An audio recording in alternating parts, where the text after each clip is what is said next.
Tim, what's up? Happy Friday.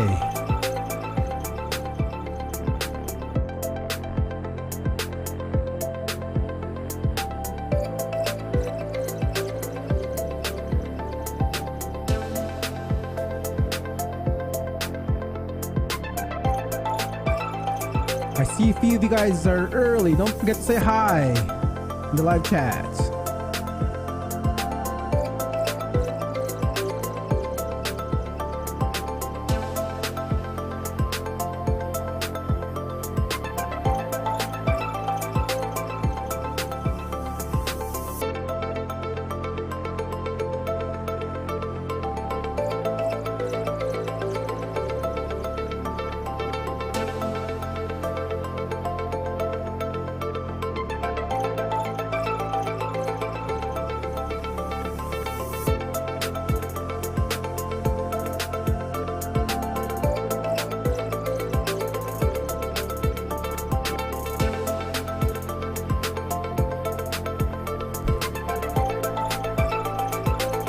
Anyone out there come up on GameStop this past week or last week?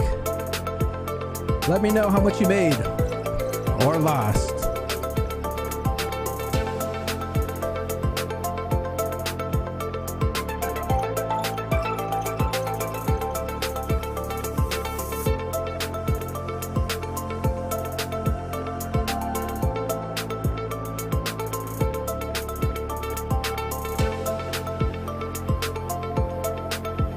Don't be shy, guys.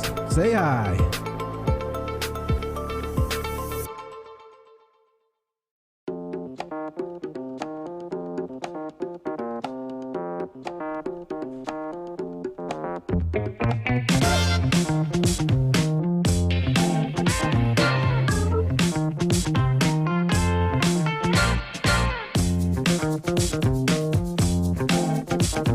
Oh yeah, what's up, Bradley?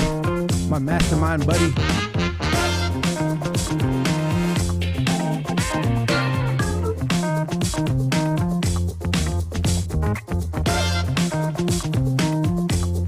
Hobby, what's up? I gotta hear some SEO jokes from you. Just keep it G-rated. Or PG is fine.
Yeah, hey, time to get it started, no delay, let's work. Wanna see you be an SEO expert. Paul Andre De Vera, steady dropping knowledge, over 15 years in the game, so he knows all about it. Master the art of SEO, you will be amazed. Time to get your brand off page to on page. Dropping knowledge, legendary for sure. Whether you're just getting started or self-employed entrepreneur.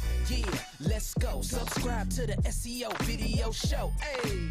Hey, welcome to another episode of the SEO video show where SEO is alive and fun. My name is Paul Andre De Vera, aka Dre, and I curate SEO videos released within the past week into about 1-minute clips. My favorite part of the show is when I get to introduce my guest, and my guest this week is the SEO for SaaS company Okta, Tom Dehnel. Before we get started, I want to say hi to everyone in chat. We see Breeze, Beverly, Elizabeth, Delilah, Andrew, Glenn, Tim, Bradley, Hobby, Ray. What's up, everyone? Let's pick this week's winner for the 1-month access to the IMG courses. From last week, if you entered your name, here we go. Winner number 1.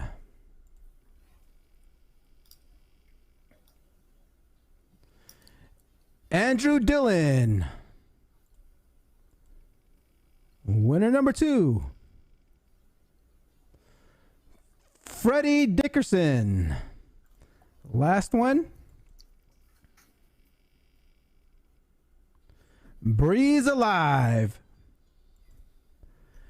Okay, guys, so I will choose 3 people, and then I chose the 3 people. The first one to claim a prize wins. Sometimes people don't claim it, so whoever comes in and claims it, you get it. If the IMG winner cannot set up an account on IMG, the second person who contacts me will win. Okay, please don't forget to like, subscribe, and hit the notification bell. And be sure to type in I love SEO in the live chat or comment section to be entered in next week's SEO giveaway. Now, on with the show. This is Ted DiBiase, the $1 Million Man. What is a black hat's SEO's favorite food? Spam.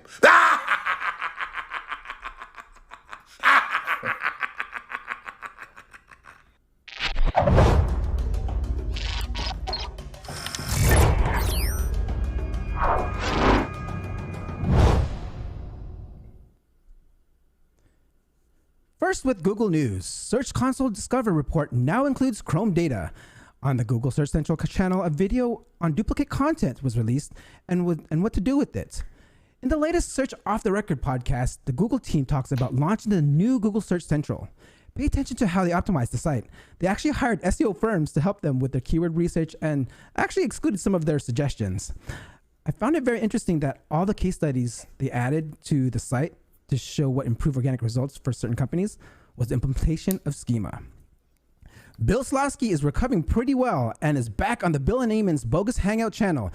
As he was asked, is accessibility a ranking factor? Articles by SEOs that talk about accessibility and how it can help with search and optimization for pages, including things like alt tags, alt elements on images, helps the search engine understand what those images are about. Now, the search engines are getting smarter about understanding what's in images. They're actually spending the computational expense of trying to understand what the objects in images might be, what they're doing. And you've got programs like Chrome browser, which is automatically, you can turn it on and it'll generate alt text for images that it shows in the browser. And I highly recommend working with them because it aligns really well with your on-page SEO. How many words does it take per page for Google SEO? Let's listen in on Laurent and Judith's conversation. You don't need 2,000 words to write on a subject sometimes. Okay. It's 800, but you can rank off of 300 to 500 words really well, really easily, but your technical SEO has to be on point. Your internal linking has to be very good. You have to have a clean, nice architecture. The technical SEO has to be there. Technical SEO, no ranking. But you said it, 300, 500. Instead of speaking about a maximum number of words, you need to speak about a minimum number of words to give enough meat to Google for to understand what's going on. Exactly. This particular video was a pretty flirty conversation. Watch the whole video below to see what I'm talking about. SEO for DuckDuckGo. They hit 100 million users in the day for the first time in January. Let's take a look at what it takes to rank on DuckDuckGo. How to approach SEO for DuckDuckGo. We're basically going to be touching on 4 categories or bullet points here. Attract quality links. That's one of the differences too, is how Google and DuckDuckGo look at backlinks and kind of score or gauge backlinks. Know your searcher's intent. Optimize for Bing, because DuckDuckGo it kind of partners with and pulls a lot of data from Bing. And then 4, claim and update your Apple Maps, because for map type, what's the word I'm looking for? Because for like map type services, DuckDuckGo uses Apple Maps. I'm not an Apple user. I don't know a ton about Apple, but I have heard Joe Rogan and others say that one of the reasons that they use Apple is Apple doesn't track you as much as Google, and Apple Maps doesn't share data and is much more private. So, and keep DuckDuckGo on your radar. Much of SEO remains the same across different search engines. However, there are some small differences among them, such as Google valuing page rank and site quality over the sheer number of links, whereas Bing and DuckDuckGo preferring a quantity of links over necessarily the quality of links. So think about that. DuckDuckGo, and they actually, if you want to optimize for DuckDuckGo, try and take a look on your Bing optimizations. Natural language processing has been a topic in the SEO industry. Here are 4 reasons why SEOs need to utilize NLP. And kind of the main reasons why we need to use this is search is changing. Post-BERT, Google is tapping into more natural conversation searches that will become harder to quantify. I don't know if you've ever seen someone speak to an Alexa, but we still talk differently and type differently to search engines. So Google is trying to basically kind of stop that a little bit and make us talk a bit more conversational. And with that, there's lots of data. Now, with lots of data, it's great because we have access to so many insights and technology. Problem is, there's a lot of it, and it's very hard to quantify. And also because of this, search is getting really messy, especially with stuff like contextual search and intent. It's all becoming very, it's got a lot of context, caveats. So the 4th one is the critical insights we can get from that. You stop doing stuff manually, stop using our brain power on stuff that, we could be using for other things. Has your site ever been hacked? Here's a video on how to find and remove standard WordPress SEO spam injection hack.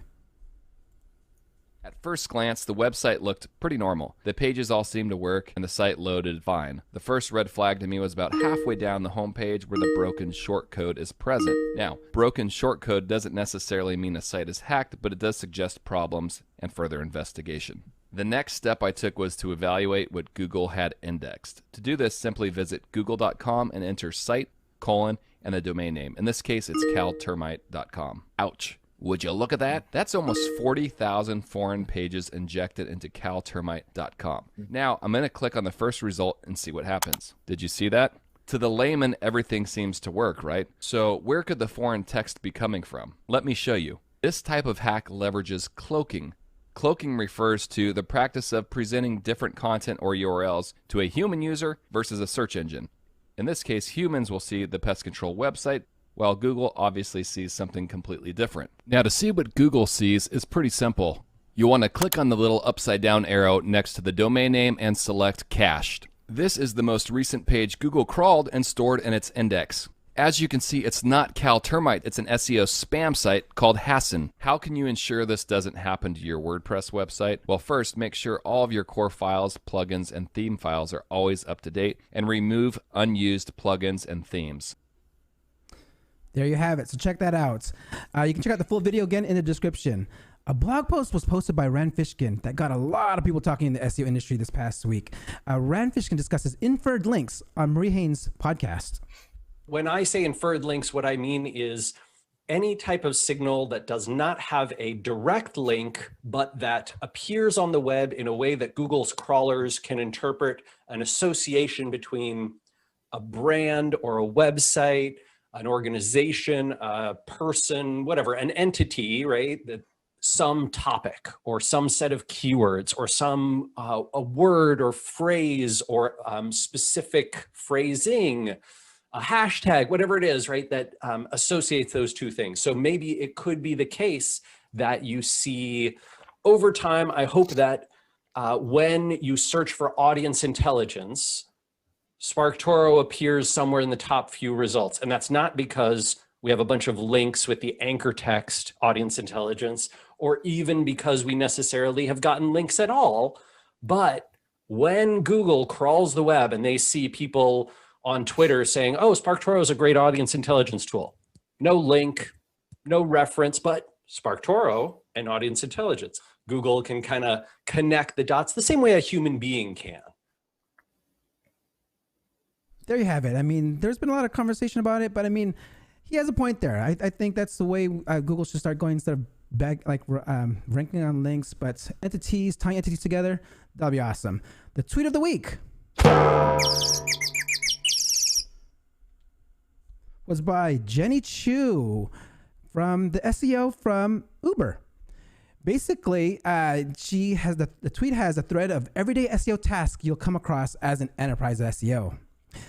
I have the links in the description. Speaking of enterprise SEO, this brings me to my favorite part of the show. Please ask questions in the live chat during our conversation, as it's a great way to learn together.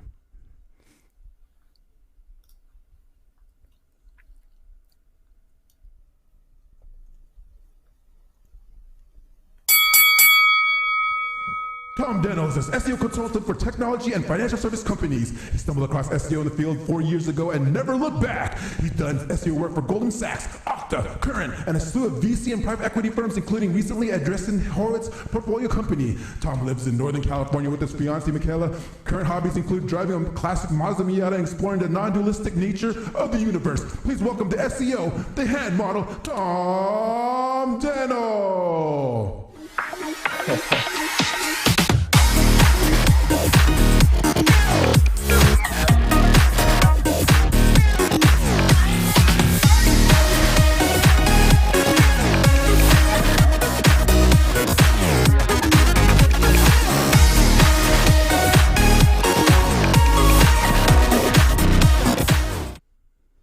Tom, welcome, my man. How are you doing today? Oh man, Dre, good to finally be here, man. It's great to see you. Great to be chatting with you. What an intro, man. That was incredible. I might start all my meetings with that now. Love it, love it. Hey, it takes I actually do on some of my meetings, and it actually is always a big conversation starter, especially with this big mic in front of my face. You know, I was thinking, I was like, I know it was a while since I hit you up. I know it was like, we knew we had to reschedule because I guess I didn't get a confirmation, whatever it was, but hey, we're talking now. And I found out that, you know, it is actually really hard to talk to other enterprise SEOs. Either because they get approvals from their HR or whatever like that. But I mean, in this case, you know, it's a little different. I have an SEO consultant for, you know, a company like Okta. I'm curious. So like, how did that come along, like from that part of getting to Okta? Like how I think the question is like, how do you land big clients? Yeah. As a freelance SEO guy, I actually I can't tell you like a repeatable secret or like you know, hack to do this you know, reliably. In my case, you know, I made a connection on LinkedIn, and you know, we started a conversation, and you know, that turned into being asked to make a pitch for some work. And you know, I went in, you know, I left the corporate world a little while ago. You know, working at big companies with established processes isn't like the most exciting thing in the world to me. But I've said, you know what, I really like this company. I've been watching them for a couple of years. I love what they're doing. I love how they're just making tools more accessible for everybody. And I said, I'm just going to go and I'm just going to give him a pitch based on who Tom is. I'm not going to front or try to be, you know, a corporate guy or anything like that. And it ended up working out. And, you know, Okta's been one of my clients now for, you know, almost a year. And I'm so thrilled to be able to get to contribute. You know, the team there is amazing. I'm just one tiny little piece of, you know, all the stuff that they're doing, but it's been really cool. I will say, you know, some other stuff that I've seen work, like for other people that are out there might be looking to just earn more business of any type. it's actually probably a lot of the same stuff we tell our clients. Make more content, put yourself out there a little bit more. I found LinkedIn to be really good now. The other social networks, your Facebooks, Instagrams, et cetera, of the world, their algorithms are a little bit tuned to, not allow the little guy to get their voice out there anymore. But LinkedIn is still a place where you can get your message out as long as you put out some quality stuff. So I would say, to most people who are looking to get into this, don't be afraid about putting yourself out there on LinkedIn. Love it. Love it. Put yourself out there, guys. Okay, I want to rewind this. Take me back to when Tom started learning about SEO. How'd you even get into SEO? Oh man, yeah. So I stumbled backwards into SEO a few years ago. I was looking for something new and interesting to do for work, and I found a pretty cool company that was doing a lot of content marketing. And I said, that looks super fun. I'd love to do that. And I applied, and we had a few conversations, and they extended me an offer. I realized super quickly that all of their clients actually had come to them not because they necessarily wanted the content, but because they were obsessed with the backlinks that this content was earning for them. And it was like the first time I'd heard of a backlink. And I started talking more and more with the clients, and then I got put in a position of account management and got a chance to have deeper relationships with some of the clients. And they started asking me a lot more SEO related questions. So, they were there buying this service from this agency for one specific reason. They wanted backlinks for SEO. They started talking about other things for SEO. They would ask me something in a meeting, and I'd have to furiously Google it afterwards and then get back to it in an email after. And I kind of just put it together piece by piece like that. And so was there any other places that you actually were visiting to actually learn, like the on page or even other things, other parts of SEO besides just the backlinks and stuff like that? Moz does such a good job. I know you had Rand on the show a couple weeks ago. Moz just does such a good job with those resources. I think their SEO guide for beginners, their local SEO resources. If I ever come across a client who's maybe a little too small for me, or maybe just not in an industry I've got expertise in, I'll almost always pass them over to Moz for additional resources. If you start to branch out from there, there's a ton of great stuff like SEO by the Sea, Slosky's blog. It's amazing. It's so cool how much detail he goes into. I wouldn't recommend this jumping into that, right off the bat. Just start small, build up from there, and then start doing the work. And I think that's how you learn it. Got it. Okay, let's see here. Okay, I want to go to the part where you actually left your 9-to-5 or left your agency job to become a consultant. I know that takes some, that kind of you have to do a lot of thinking when you do something like that. And I'm curious, what, pushed you over to make that transition? Oh man, great question. Because it really was a push. I'm one of those people that needed to be pushed in the pool. I was standing by the edge. I wasn't going to jump in by myself. I had switched jobs. I was working for this most recent agency, and it just turned out to be not what the job wasn't what I was told it was, and I was feeling a little disillusioned about that. In the meantime, I had been building up my book of freelance business, and that was starting back a couple of years even before then. And just accumulating kind of clients on my own. And it was just this perfect storm of that. I had just landed a new client that was, going to be able to help make sure I could pay my bills.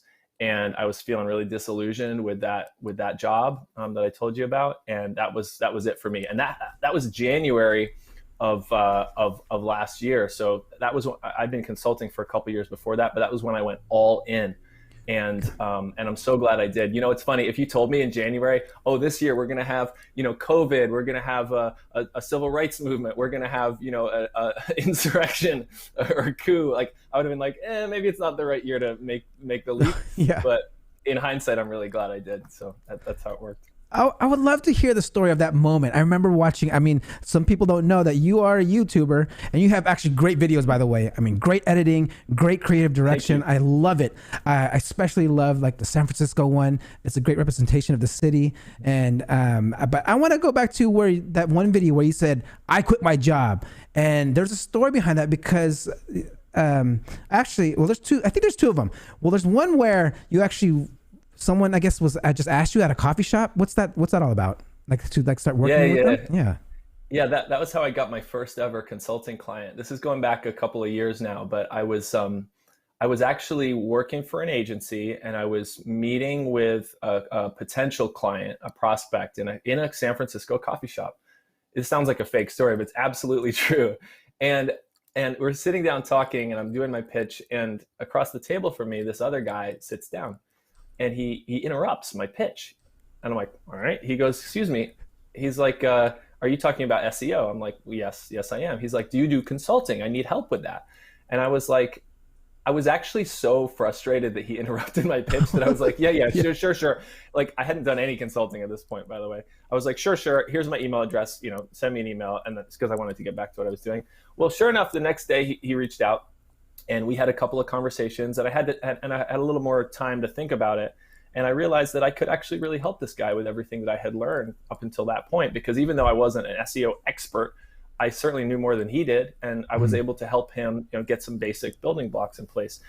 But the funny part was, I was actually so busy that I didn't want the job. I was, I sent him this scope of work that was like, I just put an hourly rate on it that I thought at the time was like crazy. I was like, no way he's going to pay this. And he emailed me back right away and was like, let's do it. I was like, nice. Okay, I guess I'm consulting now. And then he introduced me to like another small shop that used my services. He introduced me to several other clients, and that's how I got my business started. Love it.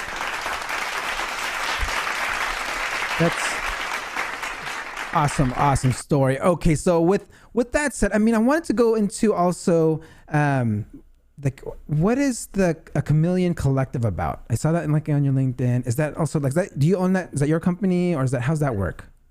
No, Chameleon Collective is super cool. So if you're a freelancer, you should definitely know about them and about this model. So what Chameleon is it's like a formal group of freelance consultants, all marketing consultants. There's over 80 of us now, I think. And what they do is they sort of operate like an agency in some situations, but in other situations, it's just more like a loose association. So in my case, what they do for me is they handle my legal stuff, my billing, all the kind of day-to-day stuff that takes up my time that I'd rather be focusing on my clients. They also help me like kind of smooth out my deal flow quite a bit. So, I get referrals, I get introductions from other chameleons who are working maybe with other companies that have an SEO need, and kind of they know to tap me for in that situation. On the flip, if I'm, working with a client and they're like, hey, we need a really good like Google Ads guy, or a Google Ads consultant, excuse me.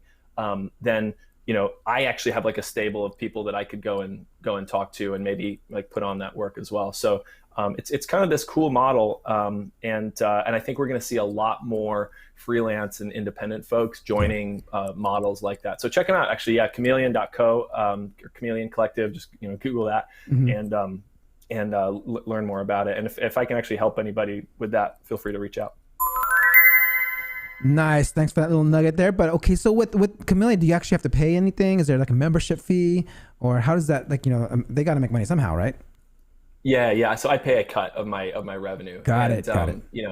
Doing the math, they help me bring on enough new business that it more than makes up for that. Got it. Okay. Awesome. Okay. With that said, I want to also go back to Okta. I actually found like you actually were working with someone at Okta, and I read a post where he says you guys 3x'd non-brand organic searches to Okta, and you helped them do that, right? I'm curious, like what, can you give us a high level, like what was done to do that for a company like Okta? Totally. Yeah. It's there's no secret here. It's, and this is going to be the answer, like, even more into the future. It's just make quality shit, like make high quality content and identify those topics that people are searching for information about, that the brand you're working with can be an authoritative voice about, that you can create something super high quality about, and then just figure out a process to scale that. I tell most clients, like, there is a core of topics that you guys are the best in the world that you could write, really, really high quality content about. Let's focus on that. And then let's kind of branch that out into stuff that's, tangential to that or related to that, but let's not go too far. Like, I'm not going to start saying, let's not put like a recipes section on an enterprise SaaS company site, right? I'm not saying that, but it's about figuring out how you can how you can figure out what they can authoritatively talk about, and then figuring out how to scale it. There you have it, guys. Right quality, and you guys will get ranking. So let's see here. I want to go into some of like your LinkedIn posts that you actually posted about. You talked about like, I want you to share like when consulting with larger clients. You had a post on that on LinkedIn about this, a pro tip of when consulting with larger clients. What's that pro tip? Oh man, there's so much that I could say about this, because working with enterprise clients is like, the SEO is the same, right? Like Google still works the same, right? So day to day, you're going to be focusing on keywords, content, links, technical SEO, right? The difference with enterprise clients is more like in the execution and the positioning. So like by execution, I mean, if I identify a set of pages that have titles that need optimization, odds are there's going to be like thousands of URLs that we need to update. So, and those URLs might all sit on different parts of the site. So like, who owns that? Which a different team might own different parts of the site, and they might have different writers who create those titles. Like, I don't know enough about the product to write really, really good high quality titles for all these things. So it's like trying to identify that. Another example is like international SEO. So, here we're talking about not just like translation, but, localization, right? And how do we do that across many, many different countries, potentially in some cases? And, if we're going into Korea, now we've got to figure out how to rank on Naver, and it's not even Google at all. So we've got to kind of figure that out. So the scale makes it really challenging. And then there's this whole thing about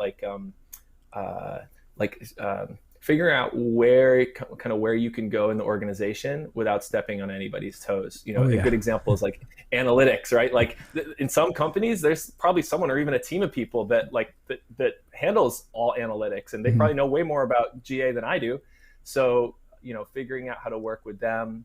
They may even have like people who've done some SEO in the past, maybe, and maybe they've got some just outdated or simplistic views of SEO, and they may be open to some education. Maybe they're not open to that. You kind of have to figure out where you fit in the organization. So it's like, I guess to summarize all that, it's like, instead of thinking tactically like you would with a smaller client, you almost need to help build the assembly line for some of these processes, and then also be this like annoying police type referee type character who's like, whoa, don't do that, or okay, we don't want to take all these links off of this page, like they're super important, that kind of thing. Figuring out how to do that. Love it. Okay, so there's another thing that you also talked about. Actually, let's continue on that subject where when you're talking with clients, like as a consultant, what's the difference of you being a consultant for the client and like being like an agency person to help them? I mean, like, are you actually doing things for them, or are you just telling them things what to do? Tell me this, like how your structure is when you work with a client. Yeah, totally. This is such a classic SEO answer, but it really depends. This is the advantage of going with a consultant. If you're working in the enterprise and you're thinking about bringing on a consultant or bringing on an agency, you should know that an agency is going to have a really focused, tight set of deliverables that they have this scaled process to build, right? Because an agency has a ton of overhead, and they need to make sure that they have scaled processes. They have to be able to hire people who can just learn how to do a thing and kind of just repeat that thing over and over. And that may work, but it may not be exactly the solution that you're looking for. And you might need someone to come in and say, all right, for this part of the site, just give us some strategy. For this part of the site, we need you to actually go into the CMS and change some stuff. For this part, might need you to actually do some outreach for us. Or, another company might say, we have a great PR team in-house, and they want to learn how to do, backlink outreach and, teach them how to do it. So I've done all of that for enterprise clients, and just being able to be flexible, I would say or having that flexibility is one reason why a company might hire a consultant versus an agency. Got it. Okay. So when you say also don't think about SEO like washing a car, what is that all about? Yeah, I did say that. By that, I meant that I think a lot of people think SEO is like, I'm going to come in with like my little fairy wings and sprinkle dust over the website, and all of a sudden it's going to get, a ton more traffic. and yeah, nice. Yeah, can you do that again? Actually, There you go. There you go. great. And maybe it used to be like that. Maybe SEO used to be something that you could come in and do in this kind of hacky, quick fix kind of way. That's less and less the case. And as Google continues to get better, it's just going to continue to be less the case. They're going to get really good at just identifying what's really high quality. And so you have to come in and engineer doing that. So you shouldn't think of it like doing like washing your car and like, great, if the car is clean now. You should think of it more like continual maintenance on the car that you have to do over time. Got it. Okay. Dropping those bombs, knowledge bombs right there. Okay, I want to go into a little bit more on some challenges. Like I know there has to be some challenges. I mean, you're talking about like all these processes and like it's all good, but I want to hear some horror stories, something where maybe you learn something from and some potential challenges and horror stories, whatever. Just tell me like that part of the other side of SEO. Not all good stuff. Yeah, totally. Yeah, man, where do I start? There's one thing that I struggle with a lot is audit implementation. I think I have a really solid audit, like maybe, definitely top 10%. Like if someone hires me to audit their site, they're going to get back everything they need to do in priority order. It's going to be super clear. But I think kind of going back to the, washing a car, fairy dust analogy, I think a lot of clients go into the relationship thinking, okay, once we complete the audit, once we get the audit, then, we'll just implement the audit and then everything will be great.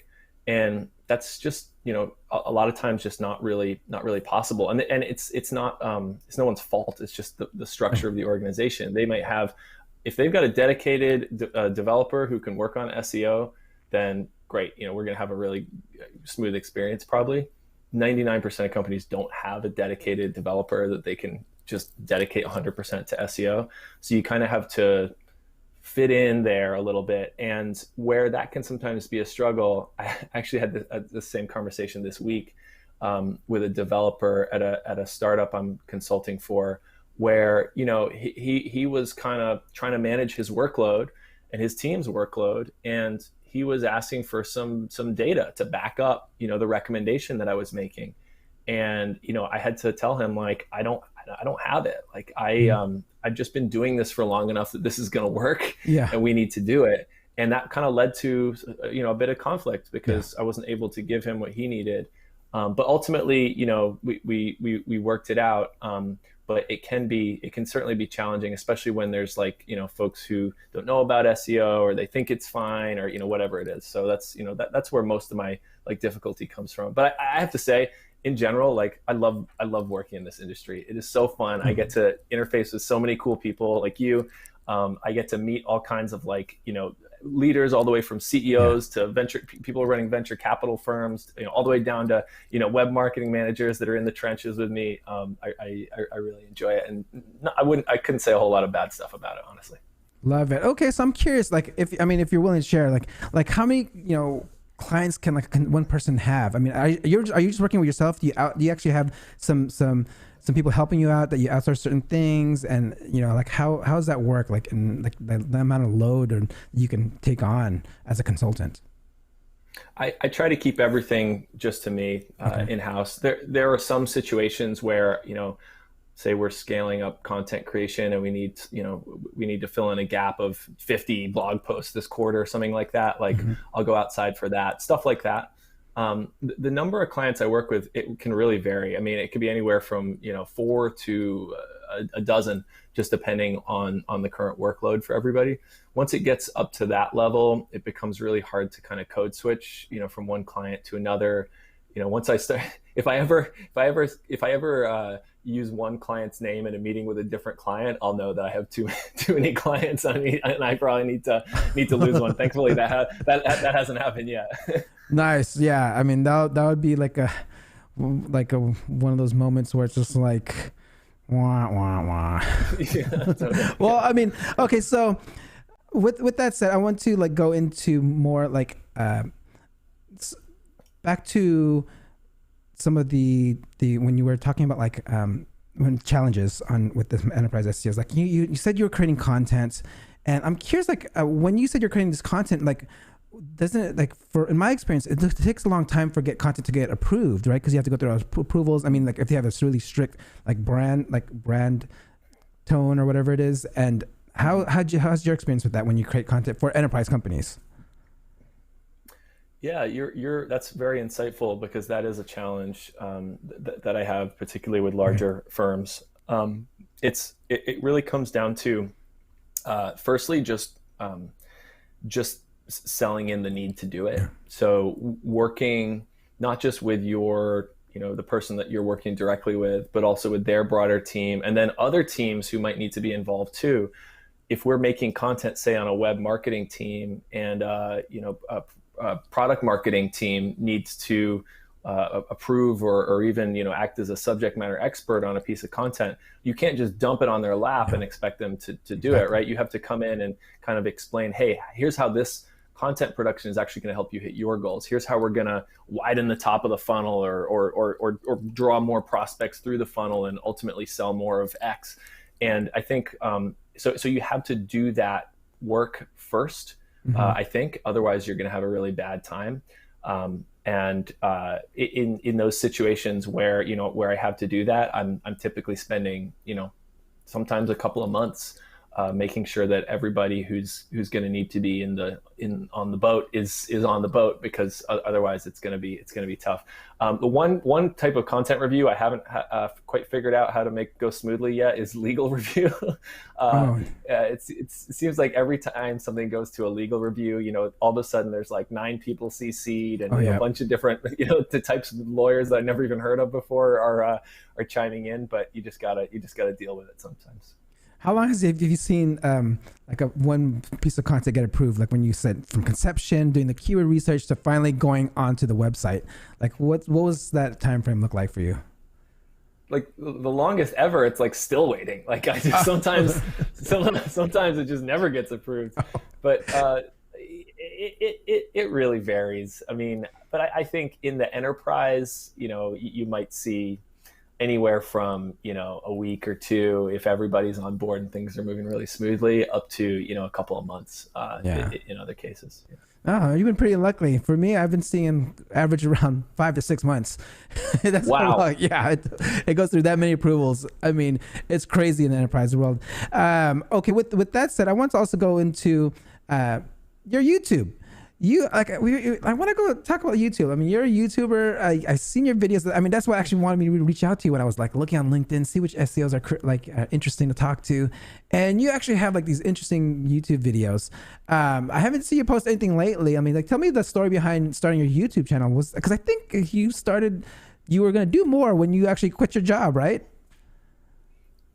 That was the plan, yeah. So I wouldn't consider myself to be really like a YouTuber, more like a guy that makes some YouTube videos every once in a while.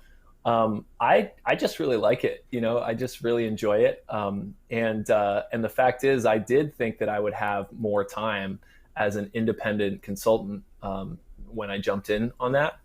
The fact is, though, business has been really good this year, and I've made a lot of great relationships, introductions to new clients. My schedule is very, very busy, and I just don't have the time for it now. But it's something I hope to get back into. I think when things kind of settle down a little bit, with COVID and everything, it'll be a little bit easier to get out there and make the kind of videos that I like to make. I really like interacting with people. So it's there, it's on the back burner. And thank you very much, by the way, for watching and enjoying the stuff I put out there. I really love doing it. Is it something that you learn how to do the editing? I mean, like all these creative concepts, like, there's some pretty like interesting transitions in editing like this, like it's really well thought out. I mean, like, are you doing this, doing this all yourself, and you have a background in media? Like, I'm curious. Yeah, no background. I do it all myself. I just use Premiere Pro, and really it's I have to just. I don't know if you ever heard the expression, standing on the shoulders of giants. I think that was Isaac Newton who said, if I've accomplished anything, it's because I've stood on the shoulders of giants. Meaning, he looked at what people did before him and built on that. And if anything, I just kind of did that. I enjoy watching YouTube videos, kind of learning and seeing little things or tricks or that other people on YouTube might use, and then just figuring out how I can recreate that on my own. Got it. Okay. So, let's see here. We have a few questions in the chat that we should go ahead and answer. Is this a ZV? Hi, hello. Welcome to the show. But let's see here. There's one here where, can you recommend some book or course for advanced link building for a blog? Is there anything like you look towards for link building? Book or course? No, everything I learned about link building, I just learned from doing it. No, I can't, honestly. If I could maybe give some advice, think about building links that are valuable to people, not just search engines. Got it. There you go, Hobby. With that, Hobby, check out the one episode with Kevin Rowe. He actually is runs PureLink. That episode has a bunch of link building tips there. And then let's see, another question: how to improve internal links with SEO SaaS, if that makes sense. Yes, definitely. This is a great topic, especially for enterprise, because most enterprise companies have a crap ton of links to their homepage, at least, or to their site. Maybe they get a lot of press coverage, that kind of thing, from relevant industry publications, et cetera. First things first, what I would do is I would build two inventories. One, I'd build an inventory of pages that you think could benefit from of internal links. So I would say, let's say you've got a blog post or an article or a product page that's sitting in a marginal ranking position, maybe 6 to 20, and say, okay, maybe this page could benefit from a little bit more internal linking focus. Then I'd build a second inventory of pages on your site rated by backlink power, or whatever you want to call it nowadays, but you could just use Ahrefs URL rating if you wanted, and rank the pages like that. Now you have to figure out how to funnel that link equity from the high value pages to those pages where you want it. So that's how to think about it tactically speaking. From more holistically speaking, I think you also have to think about how to do it site-wide. So there's usually a ton of really good opportunities to do stuff like footer links, or featured or suggested other content widgets, stuff like that on a site. Breadcrumbs, another way to do that. So two ways. One is more tactical, one is more holistic, site-wide, and there's a bunch you could do there. All right. I got one more question before I ask my last question. It goes: how do you decide to normalize the content? How much to put onto a topic page versus breaking it up more? How do you decide to normalize the content? How much to put onto a topic page versus breaking it up more? I think I get the question. There's a debate going on right now about this in the industry, particularly since Google has come out and said we're going to be able to rank snippets. I think here you have to. My opinion on this is that you want to take the approach that's going to be best for users. And so I still think, even if Google takes you directly to the snippet of the result, I still think it's better for most people to read a shorter piece of content, a more focused piece of content. If I ask someone for a banana, I don't want a fruit salad with bananas in it. I want a banana. Yeah. And I think content's the same way. I think the more focused, the more relevant you can be, the easier it is to stay on brief, to target your specific keyword intent. And so I typically choose to break up, larger topics into smaller topics, or at least my bias is to do that sooner rather than later. Love it. If you want a banana, don't give me a fruit salad. Okay, here is my last question that I always ask all SEO professionals on the show, Tom. So if someone wants to get into SEO or become in the industry, become an SEO professional, what is that one advice for them to get into the SEO industry? Man, Dre, I know you ask everybody this, and I thought about it ahead of time. I just think it is so hard to distill this down into one thing, but I have some thoughts on it, right? So I think people focus way too much on the SEO part and not enough on being a professional. And you kind of have to understand there's a difference between expertise and professionalism. They're different. The expertise is like the what, the tactics. What are we doing? The professionalism is more like, the why and the how. Like another way to think about it is like, expertise is like the tactics you employ, or, what you've seen work in the past, or, what some guy in front of a whiteboard said last Friday, right? Like you need this knowledge to be able to do the work. And getting SEO expertise, it's just, it's learning the craft. It's just like anything else. You start out, you suck, you stick with it, you get better. There's no, magic or mystery. You don't have to do, SEO on your own website, despite what the annoying, SEO gatekeeper types say. You could just get a job at an SEO agency, or work in the field for a while and just pay attention. SEO is also huge, right? You don't have to make the mistake of thinking you have to learn it all. There's people that just do e-commerce, or just backlinks, or just the cannabis industry, right? Myself, I specialize in fintech and security. So there's like many businesses and clients, and they all have different needs when it comes to SEO. But as I said, I think everyone focuses too much on that stuff. I think they miss the professionalism part. And so professionalism, I would define in two ways. One is having professional integrity, and two is having a professional opinion in an ambiguous situation. So like, integrity is companies, they want to hire dependable people. And so there's 3 rules for this. You can do what you say you're going to do. That's basic integrity. You can meet deadlines, and you can say when you don't know something. Basically it's don't be a bullshitter. That's professional integrity. The second piece is having a professional opinion.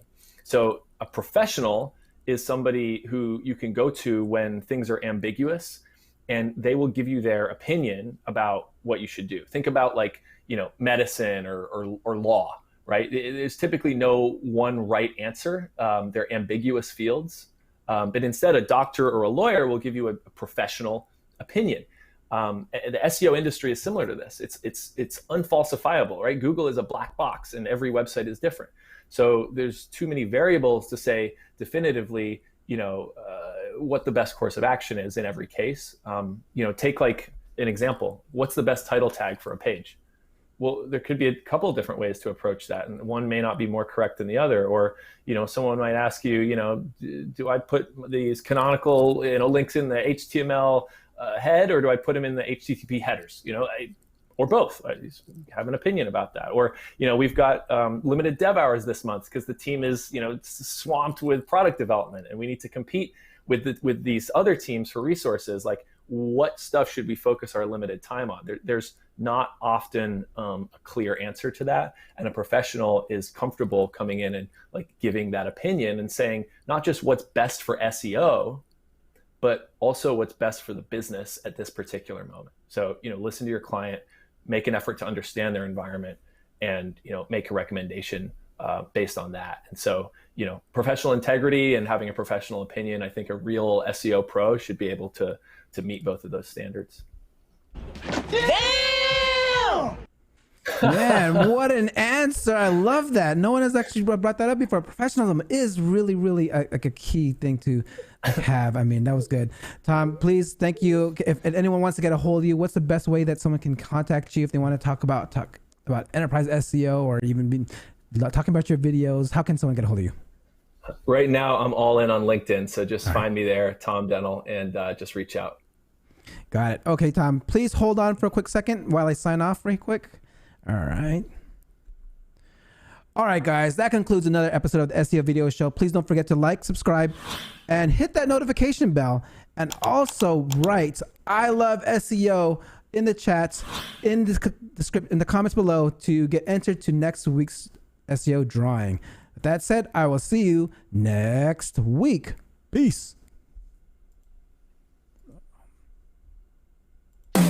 Thank you for watching. Hope you come back next week. Make sure to subscribe. You don't want to miss a thing. Hope you learn something new, cause the vibe is incredible. From the special SEO professionals, SEO video show. Let's work. Want to see you be an SEO expert. Paul Andre DeVera helping you step it up. No delay right now. Time to level up. Hey, thank you so much for watching. Make sure to subscribe. Woo!